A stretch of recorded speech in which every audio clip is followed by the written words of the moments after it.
The Adventures of Tom Sawyer, Chapter 8, Tom's Visit Home.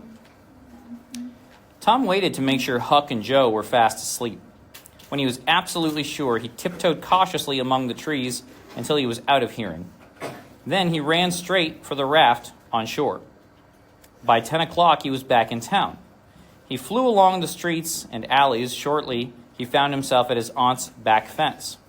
He climbed over it and looked in through the sitting room window where a light still burned. Seeing no one inside, Tom went in the door and softly lifted the latch.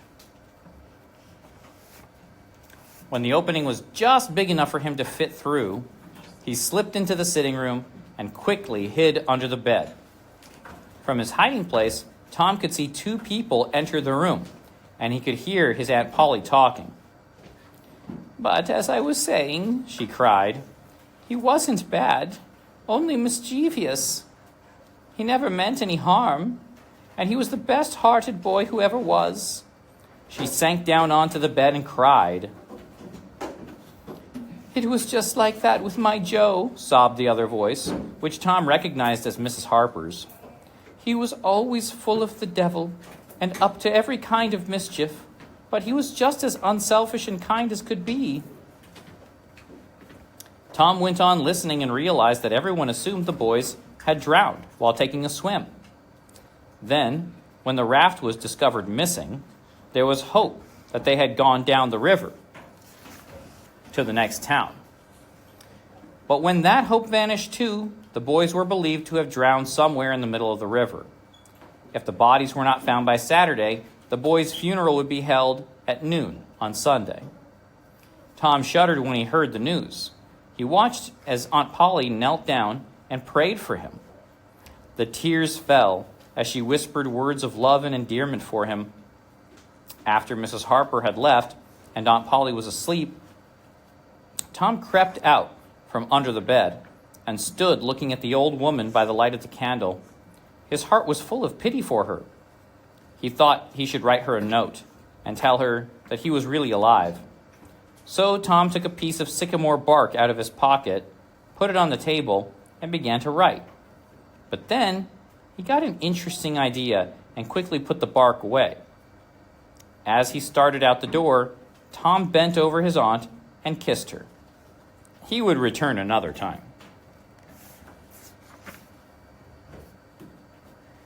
Chapter 9. The Pirates Return. It was morning when Tom finally returned to camp.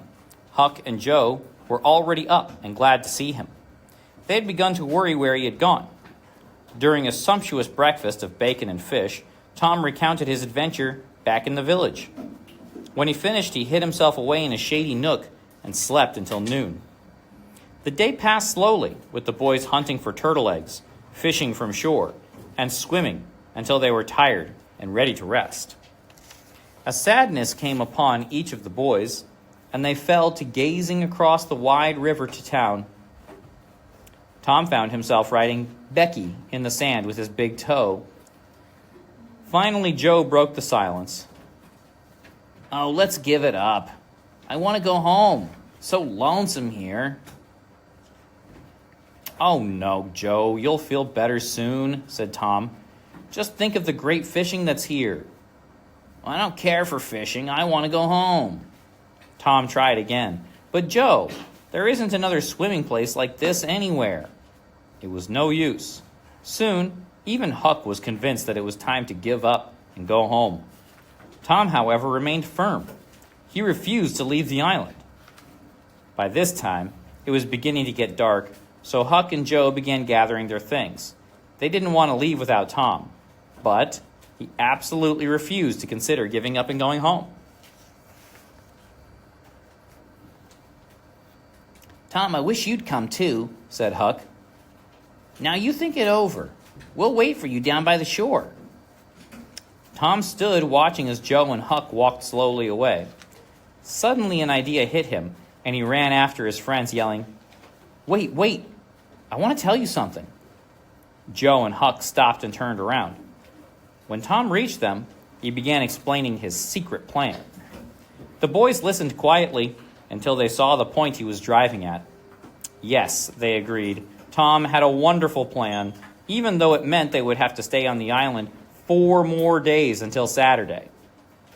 Somehow, knowing that they would be going home soon helped Tom, Huck, and Joe pass those days quickly.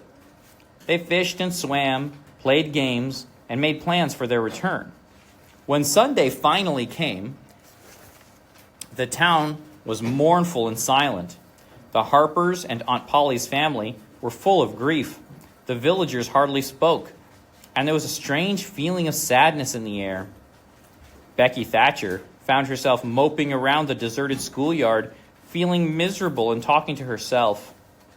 Oh, if I had only that brass doorknob again. But I haven't anything now to remember him by. And she choked back a little sob. Becky regretted what she had done to Tom. Now she was sure that she would never see him again. Just the thought of this touched her so deeply that tears began to roll down her cheeks. Nearby, a group of boys talked in low voices about Tom and Joe. They retold stories of their 2 lost friends and shook their heads in disbelief at the thought that they were really gone forever. At noon, the church bell began to toll. The villagers gathered in the church, and only the sound of whispering was heard. No one could remember when the little church had been so crowded. A hush came over the villagers when Aunt Polly entered, followed by Sid and the whole Harper family. As the silent, black-clad procession made their way slowly down the aisle, the whole congregation stood in respect. The funeral service began with the minister describing the boys in glowing terms. He related many incidents in their young lives, and as he spoke, the congregation became more and more moved. Soon, there was hardly a dry eye in the church. A slight rustling sound in the gallery went unnoticed, but a moment later, the creaking of the church door interrupted the service. The minister raised his weeping eyes and stood transfixed. First one, then another pair of eyes followed the minister's gaze. And then, almost at the very same instant, the congregation rose and stared at the 3 dead boys marching up the aisle. They had hidden in the gallery and listened in on their own funeral sermon. Aunt Polly and the Harpers threw themselves upon the boys and smothered them with hugs and kisses. Suddenly, the minister shouted at the top of his voice, "Praise God! Sing and put your hearts into it!" And the whole congregation did. The sound of their voices shook the rafters, while Tom Sawyer, the pirate, looked around the church at his friends and confessed in his heart that this was the proudest moment of his life. Chapter 10. Back home again. That was Tom's great secret, the plan to return home with his brother pirates and attend their own funeral. They had paddled over to town Saturday and slept in the woods at the edge of the village. At daybreak on Sunday, they crept into the church and finished their sleep in the gallery. At breakfast on Monday morning, Aunt Polly was very loving to Tom, but he was busy chattering away with Sid about the events of the day before. After a while, Aunt Polly broke in. "Tom, I don't say it wasn't a fine joke to keep everybody suffering almost a week so you boys could have a good time. But it was a pity you were so hard-hearted as to let me suffer so. If you could come over to go to your own funeral, you could have come over and given me a hint some way that you weren't dead. I suppose if you really loved me, you would have wanted to do that." This made Tom feel guilty. He had actually come to tell Aunt Polly that he was all right. He had even written her a note telling her just that. But instead of owning up to the truth, Tom made up a story of a dream he had on Jackson's Island. "I dreamed I was right here in this very room, Aunt Polly. Mrs. Harper was here too. The 2 of you were crying and saying how much you missed us. I think you were saying, even though we got into trouble, we were always kind-hearted boys." Tom gave such a perfectly detailed description of that unhappy night that Aunt Polly was truly amazed. This dream seemed to convince her that Tom had a special gift. She was so pleased that she took a big red apple from the cupboard and gave it to him to eat on the way to school. What a hero Tom had become. He did not go skipping and prancing, but moved with a dignified swagger, as became a pirate who felt that the public eye was on him. And indeed, it was. Tom tried to ignore the looks and remarks as he passed people, but they were food and drink to him. He was enjoying every moment.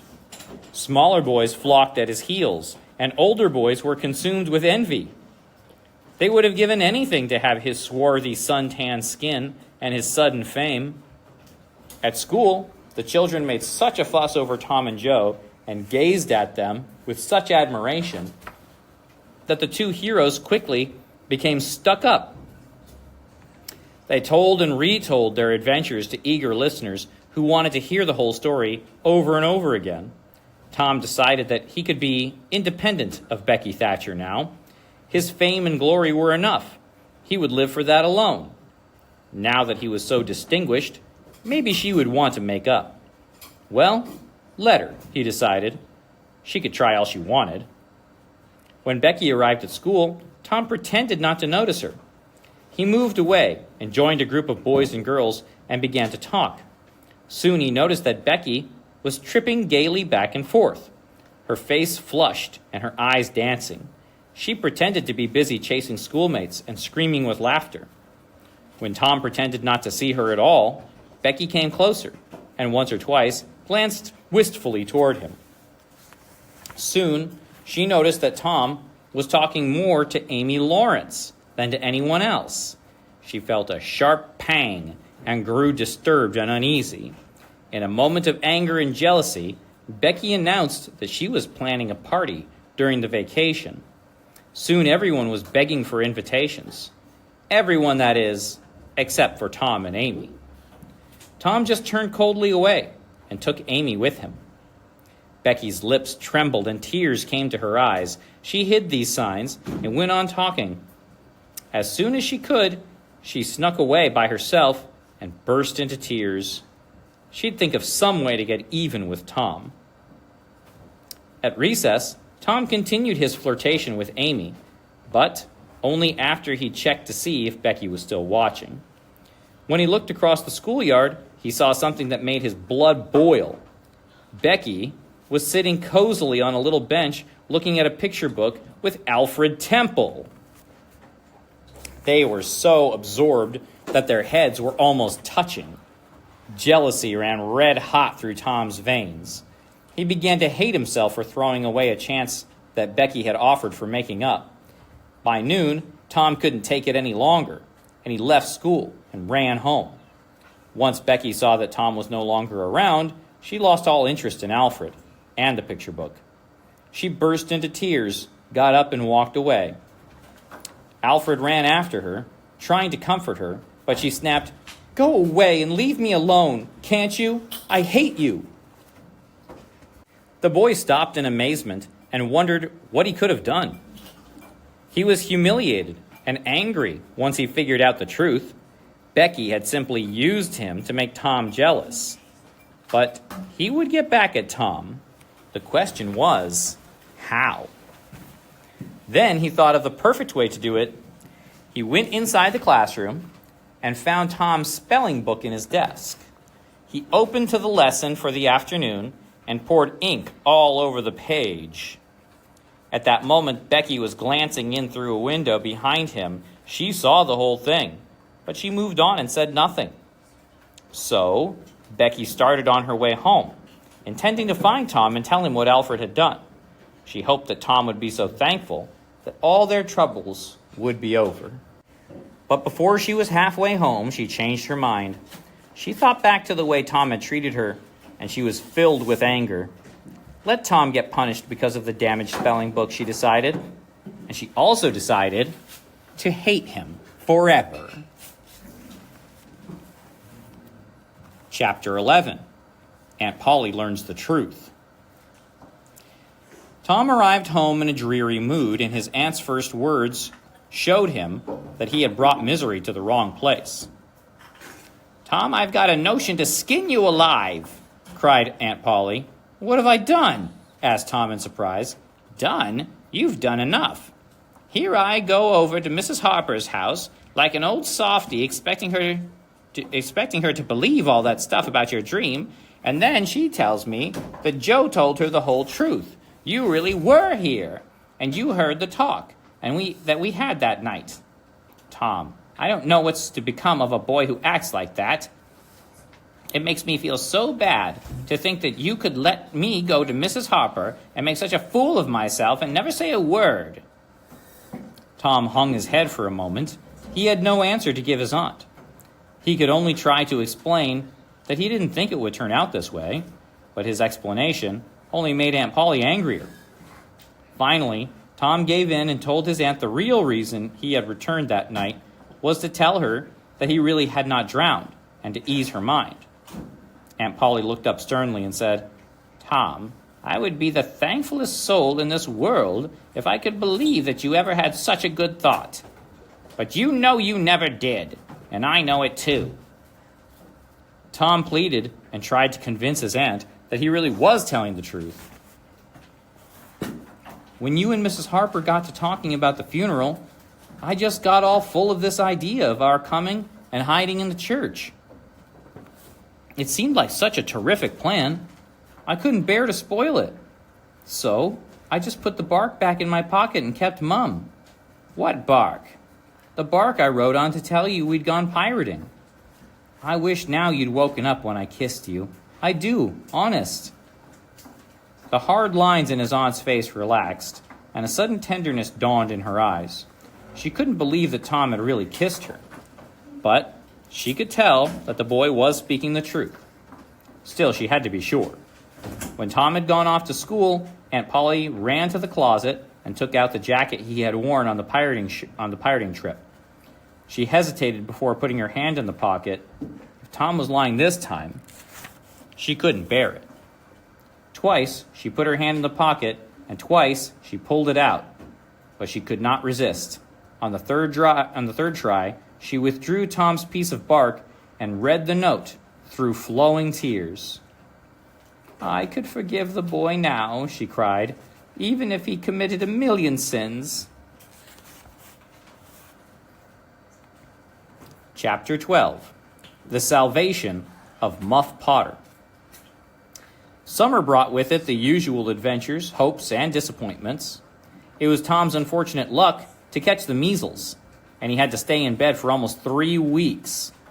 Those weeks seemed like an eternity, and when at last he was out again, the whole town was buzzing with excitement.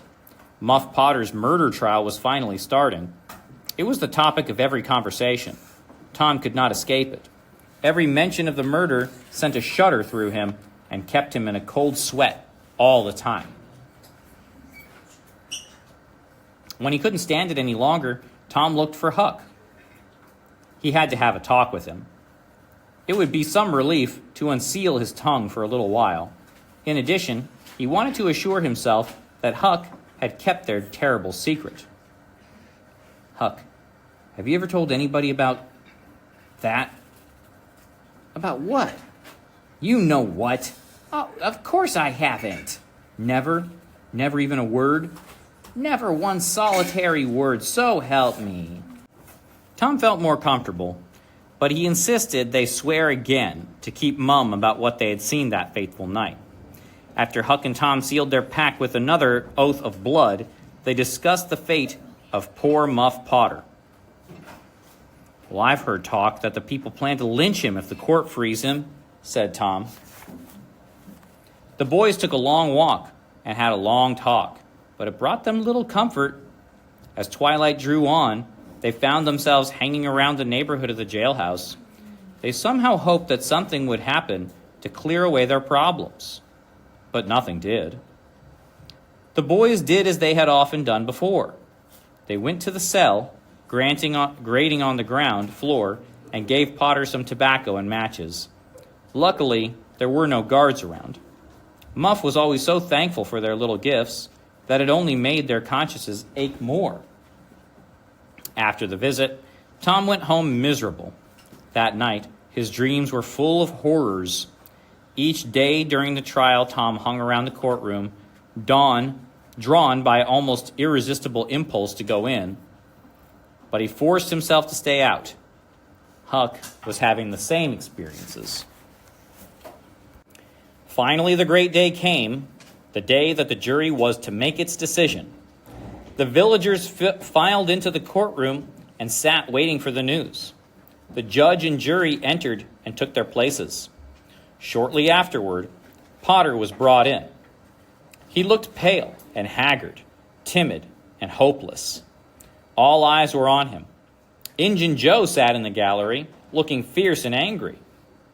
Instead of waiting for the jury to reveal its decision, Potter's attorney rose to make an announcement. He had an important new witness and wanted to change Potter's plea to not guilty.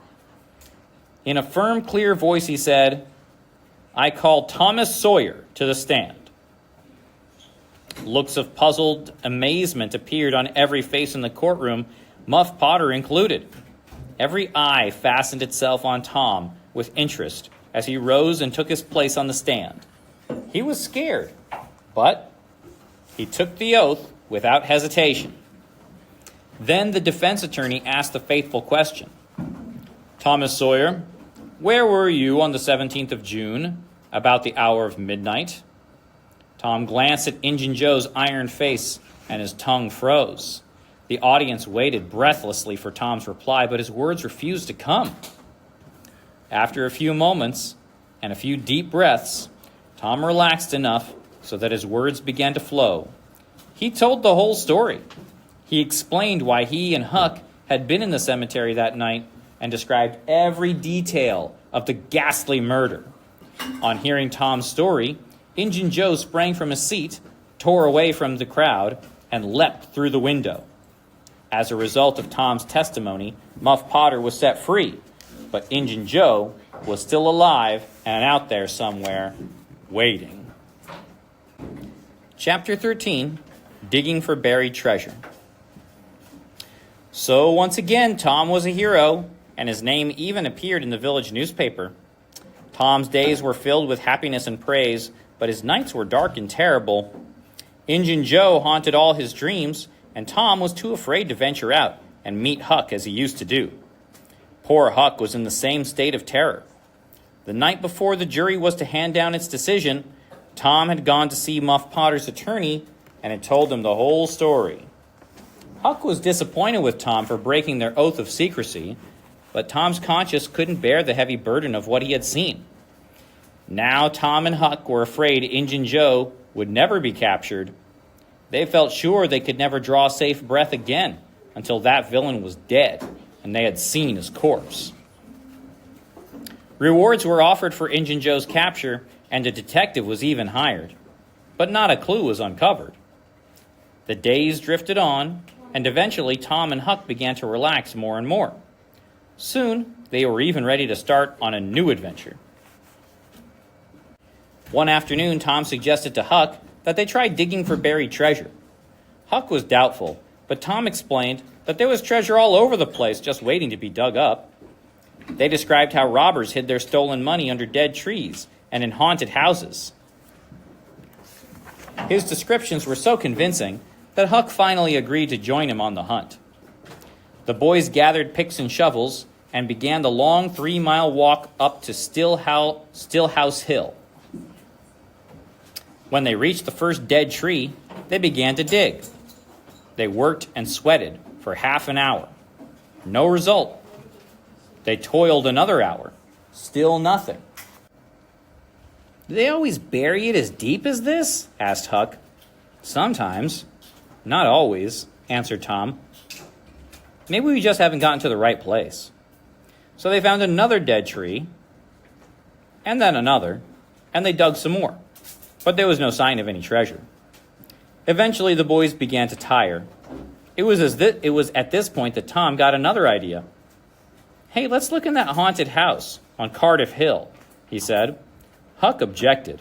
The house was empty, so everyone just assumed that it was haunted.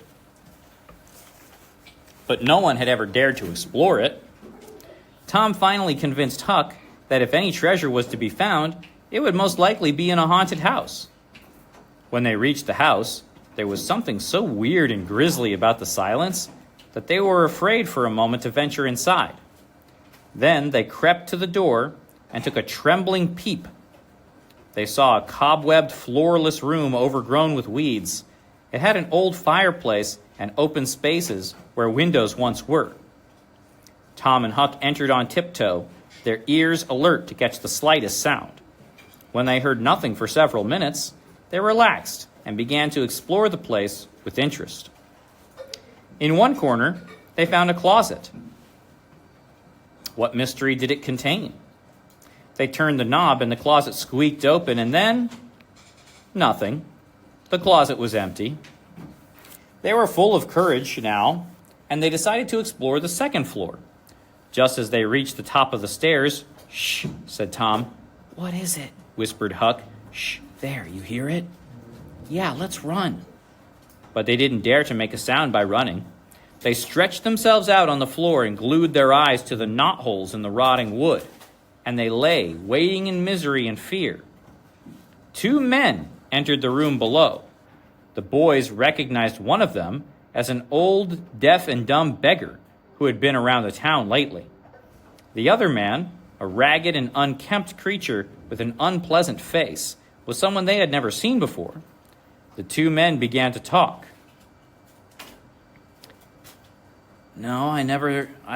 I thought it over," said the ragged man, "and I don't like it. It's too dangerous." His voice seemed strangely familiar to the boys. "Dangerous?" grunted the deaf, dumb beggar. "It is not." Suddenly, Tom and Huck began to shake. The deaf, dumb man could hear and speak, but even worse, they recognized his familiar voice. That was Injun Joe. The boys froze, hardly daring to breathe. The men talked about plans for another job, then ate some lunch, and soon fell into a deep sleep. Huck and Tom decided to take this chance to escape. They rose slowly and softly, but their first step made such a hideous creak on the rotted floor, they sank back down with fright. They lay there, counting the dragging moments until Injun Joe finally woke up. He kicked his partner in the ribs, and the 2 men began to count out their money. They had nearly $600, which they decided to bury in the room until they were ready to make their escape. So, Injun Joe began to rip at the old wooden floor planks with his knife. Suddenly, his knife struck something solid. "Hey, what's this?" he muttered as he reached his hand and pulled out an old rusty box. The 2 men pried open the lid, and before their eyes were hundreds of gold coins and stacked bills that had to be worth thousands of dollars. "Hey, this must be where old Vic Murrell's gang hid their loot." "What luck," shouted his companion. "Now you won't have to do that other job." Injun Joe frowned. "You don't know me. That job isn't just robbery, it's revenge. I'll need your help. And when it's finished, we can leave for good." Tom and Huck began to shake even more. He wanted revenge? That could only mean that Injun Joe was still after them for giving their testimony at Muff Potter's trial. "Let's hide the loot," said Injun Joe. "I'll bury it at number 2, under the cross," said the beggar. Injun Joe agreed, and the 2 men left the house with shovels, picks, and their treasure. Tom and Huck waited for a long time before they dared to come out of hiding. They had only 2 things on their minds: Injun Joe's revenge and the treasure hidden at number 2, under the cross.